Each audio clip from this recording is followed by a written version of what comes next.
Last में discuss किया था कि जर्मनी की जो प्रॉब्लम आ रही थी, इकोनॉमिकल क्राइसिस वहां पे था, उसमें यूएसए ने उनकी हेल्प की थी, हम लोगों ने कल डिस्कस किया था। और यूएसए ने उनकी काफी हेल्प की। 1924 से लेकर 1928 तक लगभग 4 साल तक उनकी जो सिचुएशन है वो काफी बेटर हो भी गई थी। जर्मनी इकोनॉमिकली थोड़ा सा बेटर पहले के मुकाबले स्ट्रॉन्ग होने लगा था। बट इसी बीच में क्या हुआ, 1929 में वर्ल्ड के अंदर क्या आ गया, इकोनॉमिक डिप्रेशन आ गया। मतलब पूरी दुनिया के अंदर मंदी को बोलते हैं नॉर्मल लैंग्वेज में, इस तरह से मंदी का माहौल बन गया था। उसके बाद क्या होता है, देखिए कि सिर्फ अगर हम यूएसए की ही बात करें तो यूएसए क्योंकि ऑलरेडी एक अच्छा कंट्री, वो ऑलरेडी सपोर्ट कर रहा था जर्मनी को, बट यूएसए के अंदर लोगों की जो इनकम थी, जो देश के जो एसेट्स थे, जो कंपनी पूरे देश के पास जो मनी थी, उसकी बात हम करें तो कुछ सालों के अंदर ही वो लगभग आधी हो गई थी। मतलब पूरे देश की जो जीडीपी है हाफ रह गई थी, लोगों की इनकम आधी हो गई थी। तो जब यूएसए को इतना ज्यादा झटका लगा तो क्या वो आपको लगता है कि वो किसी और की हेल्प करने के लिए बचेगा? उनके पास अपना कोई बढ़ाने लगे, तो उन्होंने कुछ जब वो जर्मनी की पहले हेल्प कर रहे थे उतनी ज्यादा हेल्प वो नहीं कर पाए। बिकॉज मैंने अभी आपको बताया कि वॉल स्ट्रीट एक्सचेंज, जैसे हमारे यहाँ पे आपको पता है मुंबई को बोलते हैं बॉम्बे स्टॉक एक्सचेंज बोलते हैं, बीएससी सुना होगा आपने, और एक है एनएससी इंडिया के अंदर नेशनल स्टॉक एक्सचेंज। तो हमारे देश के अंदर 2 स्टॉक एक्सचेंज काम करते हैं, एक बॉम्बे स्टॉक एक्सचेंज और एक नेशनल स्टॉक एक्सचेंज। ऐसे यूएसए के अंदर जो है वो दुनिया का सबसे बड़ा है, इसका नाम क्या है, वॉल स्ट्रीट एक्सचेंज। ठीक है, मतलब ये मार्केट है जहां पे लोग इन्वेस्ट करते हैं मार्केट के अंदर। ठीक है, तो ये सबसे बड़ा है। ये एकदम से वहां पे क्रैश हो गया 1929 में।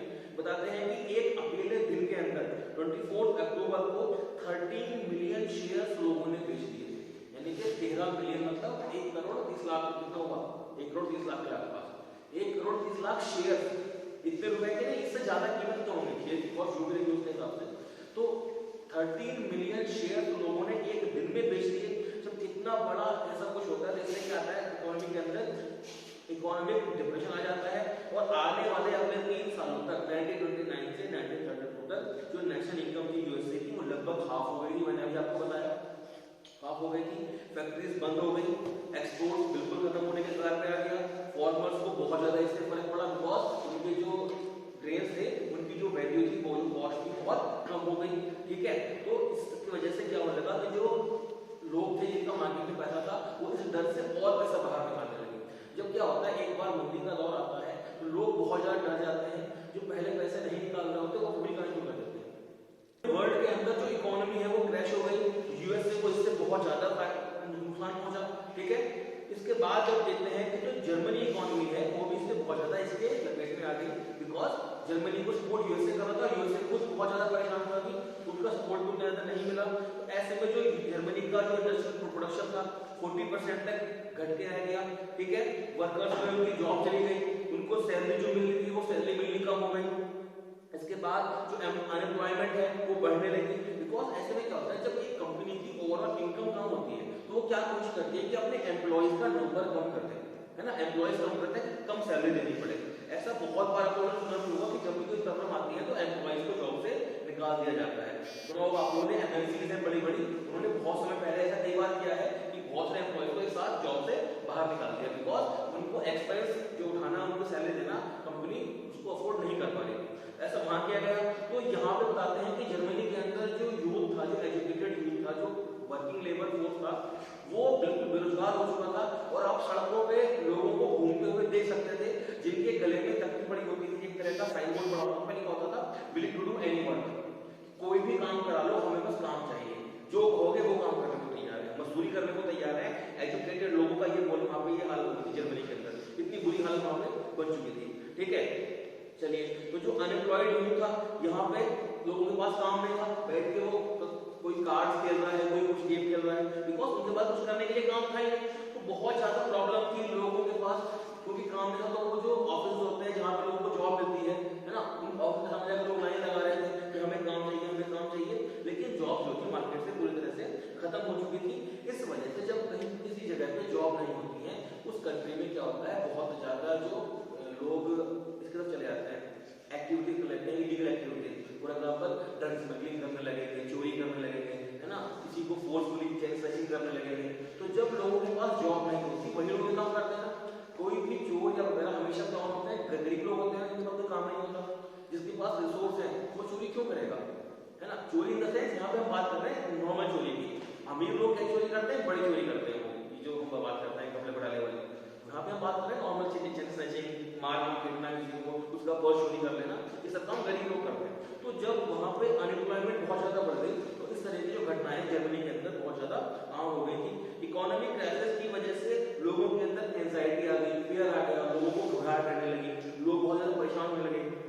मिडिल क्लास जो है, स्पेशली जो सैलरीज लोग हैं, जिनको सैलरी मिलती थी या फिर जिनकी पेंशन मिला करती थी, उनकी सेविंग जो है वो धीरे धीरे खत्म होने लगी और जो करेंसी है उसकी वैल्यू और ज्यादा कम होती गई। हमने कल डिस्कस किया था ना वैल्यू कैसे बनती है, करेंसी की वैल्यू याद है आपको, कल बात की थी हमने करेंसी की वैल्यू के बारे में। वो और ज्यादा खराब होने लगी। स्मॉल बिजनेसमैन है या फिर जो सेल्फ एम्प्लॉयड लोग हैं या फिर जो दुकानदार हैं, ये सब है, टेलर्स हैं, बिजनेसमैन हैं, इन सब के पास बिजनेस नहीं बचा, बिल्कुल इनकी दुकानें बंद हो गई।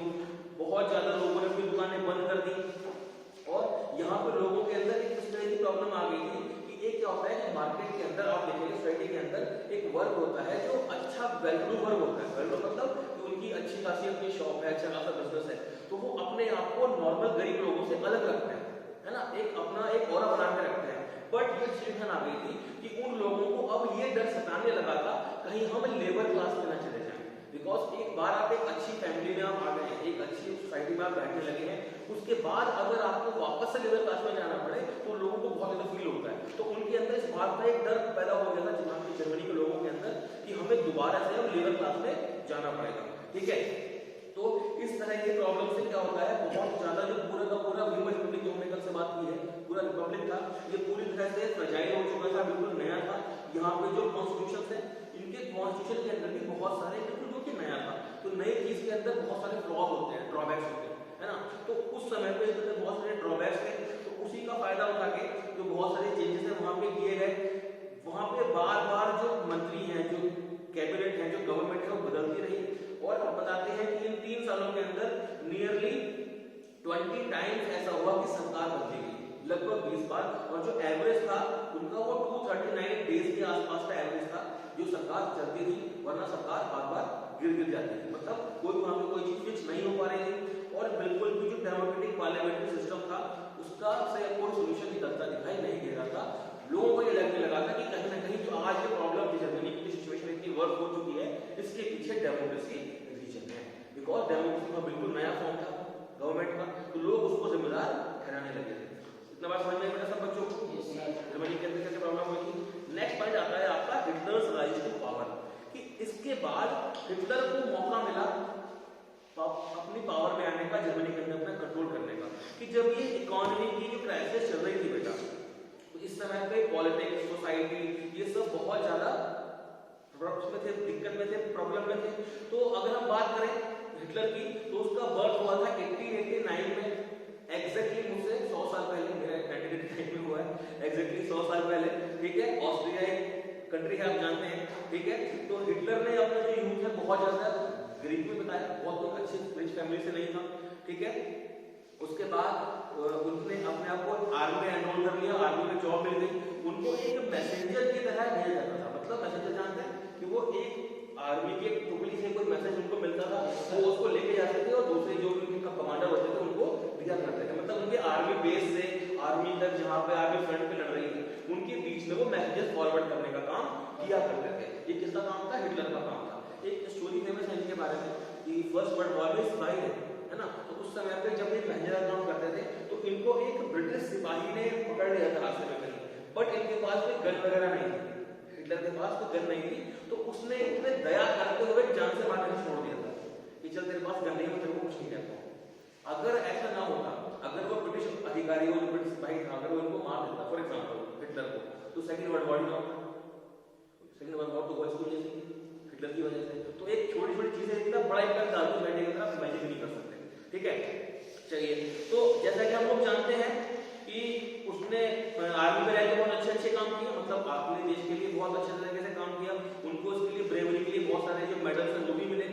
बट जर्मनी की जो हार थी फर्स्ट वर्ल्ड वॉर में, उसकी वजह से इनको बहुत ज्यादा दुख पहुंचा और इनको बहुत अंदर से एक तरह से जो फील होता है कि व्यक्ति को हारने के बाद इस तरह की ठेस पहुंची थी बहुत ज्यादा, और ये बहुत ज्यादा स्वाभिमानी लगती थी। मतलब होता है ना कि देश प्रेमी आप कह सकते हैं, या फिर कि उनके अंदर हार नहीं जाते थे, क्योंकि हमारे साथ बहुत गलत हुआ है, उनको सब पता। दूसरी बात मेन चीज क्या थी कि वर्ल्ड वॉर हारे तो हारे, उसके बाद फिर जो हमने आपको बताया था कि जर्मनी की पॉपुलेशन तो छीन ली गई थी और उनके जो इम्पोर्टेंट जो एरियाज थे वो तो छीन लिए गए थे, तो जर्मनी को बिल्कुल गरीब बनाकर छोड़ दिया गया था बाकी देशों के द्वारा, है ना।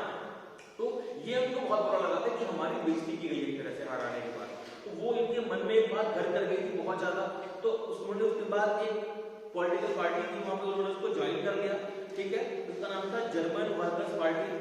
धीरे धीरे उन्होंने उसमें काम किया, बहुत अच्छे से डेवलपमेंट किया और धीरे धीरे जाकर उस पार्टी के हेड बन गए। उन्होंने उसका नाम बदल के क्या कर दिया, national socialist German workers party, और इसी पार्टी को आज हम लोग क्या बोलते हैं, नाजी पार्टी के नाम से जानते हैं, ठीक है बेटा। देखिए, तो 1923 में हिटलर ने प्लान किया था कि वो बावारिया करके एक जगह है वहां पे उसको अपने कंट्रोल में ले लेंगे, तो वो उन्होंने मार्च किया बर्लिन की तरफ। बर्लिन जो कि जर्मनी की आज राजधानी है, ठीक है, तो उस समय पे मेन पावर था वहां पे, पावर का सोर्स था, पावर का मतलब सेंटर था, उसको अपने उसमें करने का, कंट्रोल में करने का, बट वो फेल हो गए, उनको अरेस्ट कर लिया गया, उनके खिलाफ मुकदमा भी चलाया गया और उनको फाइनली जेल भेज दिया गया, उसके बाद उनको रिलीज कर दिया गया। यहाँ पे जो बेसिकली जो नाजीज थे उनकी पार्टी तो थी, लेकिन उनके पास सपोर्ट नहीं था, पॉपुलर सपोर्ट जो होता है पब्लिक का, उनको सपोर्ट नहीं मिल रहा था। धीरे धीरे जब ये ग्रेट डिप्रेशन बढ़ता गया, डिप्रेशन जो हमने डिस्कस किया है क्या 1929 से 32 तक का जो टाइम था वो क्या बोला है, ग्रेट डिप्रेशन का टाइम बोला है ना, जब बहुत ज्यादा गरीबी छा गई थी दुनिया के अंदर, मंदी आ गई थी। तो उस समय पे क्योंकि डेमोक्रेसी फेल हो रही थी, तो लोगों को लगने लगा था कि डेमोक्रेसी हमें नहीं बचा सकती। ऐसे में नाजी पार्टी ने अपने प्रोपेगेंडा की हेल्प से लोगों को ये बिलीव कराने की कोशिश की कि वी आर द सॉल्यूशन। समझ में आ रही है बात? फॉर एग्जांपल हम मान के चले, अरविंद केजरीवाल का एग्जांपल हम देखते हैं। अरविंद केजरीवाल जब आए दिल्ली के अंदर, उस समय पे क्या आम आदमी पार्टी का कोई रोल था पॉलिटिक्स में? कुछ भी नहीं था, पार्टी थी नहीं। अन्ना हजारे के थ्रू ही आए थे, है ना, अन्ना हजारे की हेल्प से आए, इन्होंने इलेक्शन में कंप्लीट किया और कांग्रेस से ज्यादा वोट आए इनको मिले, 27 सीट आई थिंक मिली थी, 20 मिली थी बीजेपी को, मुझे सही याद है, ठीक है। तो बीजेपी को कंप्लीट किया, बहुत बड़ी बात थी बीजेपी को कंप्लीट करना। शीला दीक्षित को हरा के, शीला दीक्षित जो कि governor of the chief minister रही थी, 2 या 3 बार से चीफ मिनिस्टर थी दिल्ली के अंदर, तो कांग्रेस की इतनी बड़ा कंट्रोल था दिल्ली के अंदर, उन्होंने उनको हराया।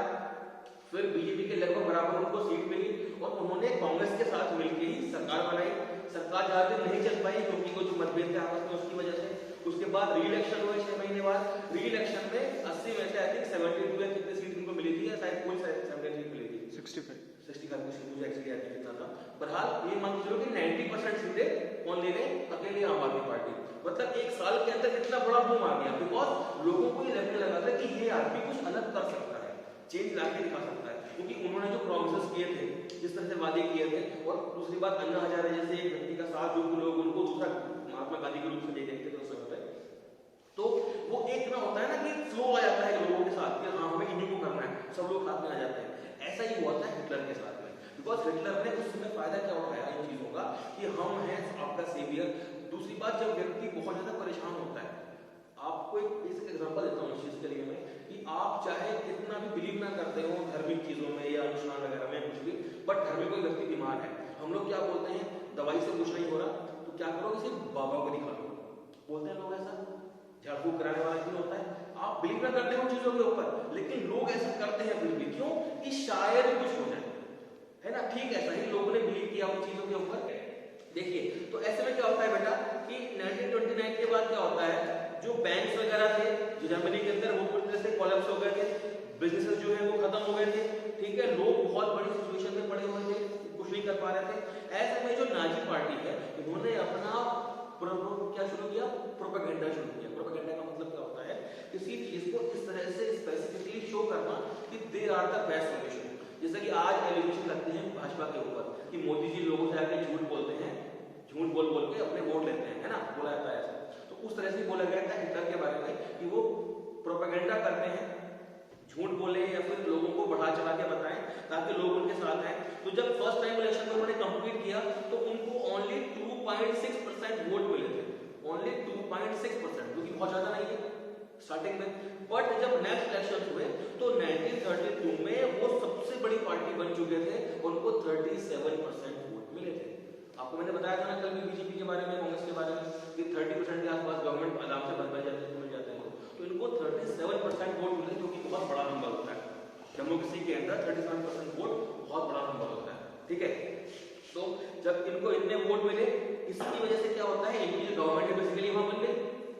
नाजी पार्टी की। दूसरी तरफ बात करें कि जो हिटलर थे वो बहुत ही ज्यादा एक अच्छे स्पीकर थे, मतलब बोलने का महारत उनको हासिल था। जो व्यक्ति अच्छा बोल सकता है तो वो लोगों को मोटिवेट बहुत अच्छे से करता है। तो हिटलर के पास ये ताकत थी कि जब वो लेक्चर देते थे, भाषण देते थे, तो लोग उनके फैन होते थे, सुनते ना, जिसको बोलते हैं कि मंत्रमुग्ध कर देना बोल के। तो बहुत ही अच्छे स्पीकर थे, ठीक है। तो उनका जो पैशन था इस चीजों को लेके, लोगों को लेके, उन्होंने लोगों से तरह तरह के जो प्रॉमिसेस थे वो किए थे कि हम एक बहुत स्ट्रॉन्ग नेशन बनाएंगे, जो भी इनजस्टिस हो रहा है हमारे साथ, इनजस्टिस हुआ था वर्साई का, बताया था वर्साई के जो ट्रीटी हुई थी फ्रांस के और लोगों ने को हरा के जब उनसे वो किया था, डीलिंग की थी, तो ये जो हमारे साथ में इनजस्टिस हुआ है उसका हम बदला लेंगे। तो ऐसे में जब लोग तो पहले से परेशान थे, दुखी थे, जब उनको लगा कि हाँ ये व्यक्ति सच में कुछ करना चाहता है, तो लोगों ने इनको सपोर्ट किया, ठीक है। जब सपोर्ट किया तो फिर इनकी गवर्नमेंट वहां पर बन गई, ठीक है। तो इसलिए उन्होंने क्या बोला कि जो भी ऐसी विदेश, जो भी कंट्री है, जो भी लोग हैं जो जर्मनी के खिलाफ जिन्होंने षड्यंत्र रचा है, कंस्पायर किया है, हम उन सबसे बदला लेंगे और उनको हम इसकी जो सजा है वो देंगे। तो लोगों ने उनको सपोर्ट किया, उनका साथ दिया, और इससे क्या होता है, हिटलर ने एक नए तरह की पॉलिटिक्स जो है उसका वहां पर जन्म किया। बेसिकली ये हेट के ऊपर बेस्ड थी, ये कह सकते हैं आप, जो ये पॉलिटिक्स थी किसके ऊपर बेस्ड थी, हेट के ऊपर, है ना। बिकॉज जो भी लोगों को पसंद नहीं करते थे हिटलर, उनको बोलते थे कि हम इनसे हेट करते हैं, इनको हम मारेंगे, इनसे हम बदला लेंगे, बेसिकली उनका ये कॉन्सेप्ट था, ठीक है।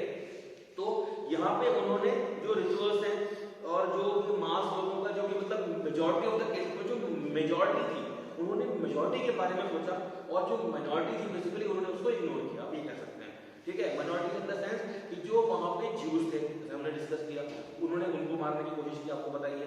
इसके अलावा जो लोग उनका विरोध करते थे, सोशलिस्ट वगैरह जो थे उनका विरोध करते थे, उनको उन्होंने मारने की कोशिश की। इसके अलावा हम डिस्कस कर सकते हैं जैसे कि जो लोग अपाहिज थे, उन्होंने बोला कि ये लोग, इनकी जनरेशन जो है आगे आगे अच्छी नहीं होंगी, तो उन्होंने जो भी टोटल आई थिंक बताते हैं कि 52 तरह के अलग अलग लोगों को उन्होंने मारने की कोशिश की थी। 52 तरह के अलग अलग लोगों को, मतलब 52 टाइप्स ऑफ जो भी थी, उनसे उन्होंने बदला लिया, नहीं कह सकते, उनको मारने की कोशिश की। तो ज्यूज का हम सब नाम सुनते हैं, अकेले ज्यूज नहीं थे, ज्यूज 52 में से एक थे, बाकी और बहुत सारे लोग थे उन्होंने जिनको मारा, ठीक है। आगे कि उन्होंने जो पब्लिक मीटिंग्स वगैरह वो करते थे, तो यहाँ पे उनको बहुत ज्यादा सपोर्ट मिला करता था, ठीक है। उनके साथ जो लोग चला करते थे, उनके रेड बैनर्स, उनका स्वास्थ्य का जो साइन है, पता होगा आपको, उन्होंने यहाँ से लिया, हमारे देश से लिया, इंडिया से, स्वास्थ्य का जो साइन है, ठीक है। इसके अलावा उनका स्पेशल एक सैल्यूट हुआ करता था। तो जब ऐसा कुछ हुआ करता था तो उसके बाद लोग फिर तालियां बजाया करते थे, एक पूरा सिस्टमेटिक ढंग से उन्होंने लोगों को ट्रेन किया था। तो जब ऐसा होता था कि लोग स्पेसिफिकली हर चीज काम करते थे, तो वो एक ना देखने में बहुत सुंदर लगता है, जैसे हमारे यहाँ ये परेड लगता है ना, बहुत साथ चलते हैं, बहुत अच्छा लगता है देखने में। तो उन्होंने ऐसा पूरा माहौल बना दिया था कि सबको सिस्टमेटिक ढंग से काम हो रहा है, तो लोगों को लगा कि हाँ ये व्यक्ति कुछ सच में अलग करना चाहता है, कुछ बड़ा करना चाहता है, ठीक है। तो यहाँ पे जो नाजी प्रोपेगेंडा था बेसिकली, ये इसको स्किलफुली उन्होंने बहुत ज्यादा इसको बताया लोगों को, और उन्होंने हिटलर को एक मसीहा के रूप में, मसीहा समझते हैं जो किसी को सेव करने के लिए आता है, एज ए सेवियर, ये मसीहा के रूप में लोगों को बताया कि ये ऐसे हैं जिनको अल्लाह ने, खुदा ने, भगवान ने भेजा है इंसानियत की मदद करने के लिए।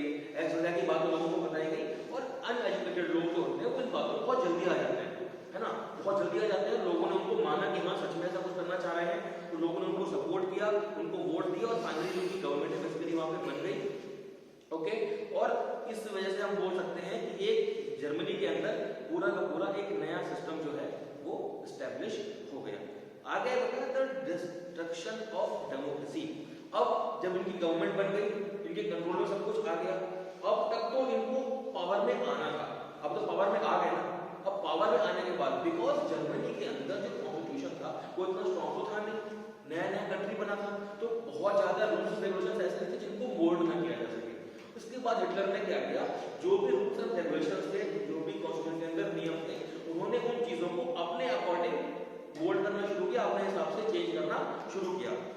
तो बताते हैं कि 1933 में जो वहां के राष्ट्रपति थे, उन्होंने इनको चांसलरशिप होती है, हमारे यहाँ होता है पीएम, जर्मनी में होता है चांसलर, ठीक है। हमारे यहाँ पीएम का जो पोस्ट है वहां पे क्या होता है, चांसलर बोलते हैं। तो इनको चांसलर बनने का मौका दिया गया। ये सबसे बड़ी पोजीशन होती थी मिनिस्टर्स में, मतलब राष्ट्रपति होता ही है, और सबसे बड़े जो मंत्रियों में बड़ी पोस्ट कौन सी होती थी, वहां पे चांसलर उनको बना दिया गया। अब नाजीज के पास पूरी तरह से पावर आ गई थी कि ये जो भी अपने हिसाब से काम कर सके, और जब पावर आने के बाद पहले क्या किया, जो डेमोक्रेटिक स्ट्रक्चर था उसको खत्म कर दिया, जिसकी हेल्प से, डेमोक्रेसी की हेल्प से तो आए हैं ना, वोटिंग के थ्रू आए थे, डेमोक्रेसी की हेल्प से उसी को खत्म कर दिया। बिकॉज अब हमें यहाँ से हटना नहीं है। एक बार ऊपर पहुंच गए, सीढ़ी चला लगा के ऊपर पहुंचे, टॉप पे पहुंच गए, उसके बाद सीढ़ी में आग लगा दी पहुंच सकते, ताकि कोई और ऊपर ना सके, हमें नहीं से हटा सके। उन्होंने ये काम किया हिटलर ने, ठीक है। तो उसके बाद बताते हैं कि उन्होंने जो भी सिविक राइट्स थे लोगों के पास, फ्रीडम ऑफ स्पीच थी, प्रेस की, असेंबली की जो राइट्स थे, या फिर जो भी लोगों को गारंटी मिली थी गवर्नमेंट की तरफ से, कॉन्स्टिट्यूशन की तरफ से, उन सबको खत्म कर दिया गया। उन्होंने बोला आज से जो भी कुछ होगा वो मेरे कहने से होगा, ठीक है, सब कुछ अपने हिसाब से रखा। वो बताते हैं कि नियरली जो फाइल्स वगैरह थी लोगों की, जिन लोगों ने वहां पर काम किया था, जो भी उनको अरेस्ट किया गया था, तो बताते हैं कि 6808 कुछ फाइलें हैं जो मिली हैं, जिसके बारे में, उनके बारे में लोगों को जिक्र मिलता है कि लगभग 500,000 पॉपुलेशन को उन्होंने तबाह कर दिया, लोगों को मार दिया बहुत ज्यादा। जिसको उन्होंने पसंद नहीं किया उन्होंने बेसिकली उनको मार, मैंने आपको बताया था कि 52 टाइप्स ऑफ विक्टिम्स थे जिनको नाजीज ने क्या किया था, पर्सिक्यूशन उनका किया था, ठीक है, पूरे देश के अंदर। आगे हम बात करते हैं कि यहाँ पे एक नया फेमस 1933 में इनेबलिंग एक्ट पास किया गया था, जिसके अंदर उन्होंने बोला था कि जो भी जर्मनी के अंदर बेसिकली अब क्या कहलाएगी, डिक्टेटरशिप होगी। समझ लो क्या होती है, पता नहीं होगा। तो डिक्टेटरशिप को उन्होंने वहां पे लागू कर दिया था। तो इससे हिटलर को सारी की सारी पावर मिल गई थी कि वो पार्लियामेंट को साइडलाइन करके अपने हिसाब से डिक्टेटरशिप जर्मनी के अंदर चला सके। सारी पॉलिटिकल पार्टीज, ट्रेड यूनियंस और इसके अलावा जो भी चीज वहां पे चल रही थी उन्होंने सब पे बैन लगा दिया और उन सब से जुड़े हुए सब लोगों को उन्होंने बैन कर दिया। इसकी वजह से जो टोटल कंट्रोल था इकोनॉमी का, आर्मी का, मीडिया का, जुडिशरी का, पॉलिटिक्स का, सब किसके हाथ में आ गया, हिटलर के पास आ गया, ठीक है। तो इसके बाद उन्होंने स्पेशल वहां पे पुलिस वगैरह बनाई थी, एस्टैब्लिश की थी, आर्मी पुलिस वगैरह, जो कि तरह तरह की जो सर्वेलेंस वगैरह किया करती थी और उनको जो भी इंफॉर्मेशन हुआ करती थी सब दिया करती थी, ठीक है।